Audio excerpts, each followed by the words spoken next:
Баян Есентаева мен Тұрсын Алагөзов өздерінің қыздары Алма мен Алисаның тәп-тәтті суреттері мен видеоларын жариялады. Қазіргі уақытта балалар өте әдемі, қылықты болып өсіп келе жатыр. Тіпай-тіпай көз тимесін.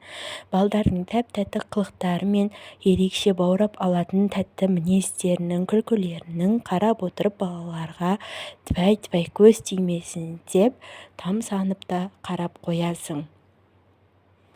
Алдағы уақытта біз Баян Есентаевадан көптеген шығармашылық табыс, әрі отбасылық жақсы жаңалықтар, Тұрсын мен Баян екеуінің керемет жетістіктерін күтеміз.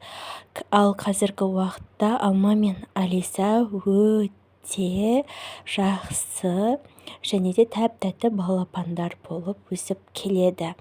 Қарап отырсақ, Алма да Алиса да өздерінің күтушілерінің қолдарында өз тәрбиеленіп жатыр. Ал қазіргі мына суретте өздерімен бірге шетелде жүр қыдырып.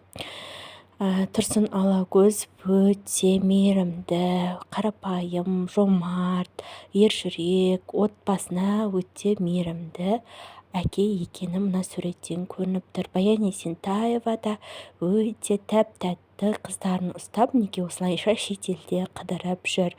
Бұл өте керемет отбасылық кештен естелік.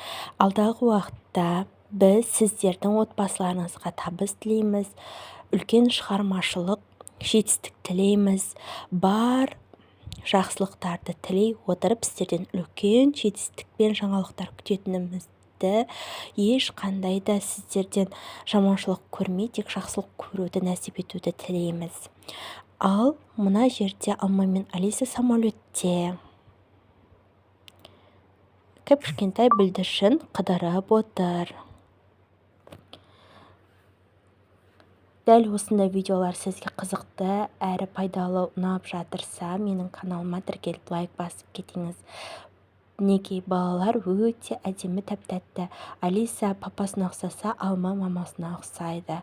Баян Есентаева өте ержүрек, батыл, әрі өте сымбатты келіншек. Жасы қанша жасқа келсе де өзінің сымбатын ешқандай жоғалтқан емес. Өте тартымды әрі әдемі.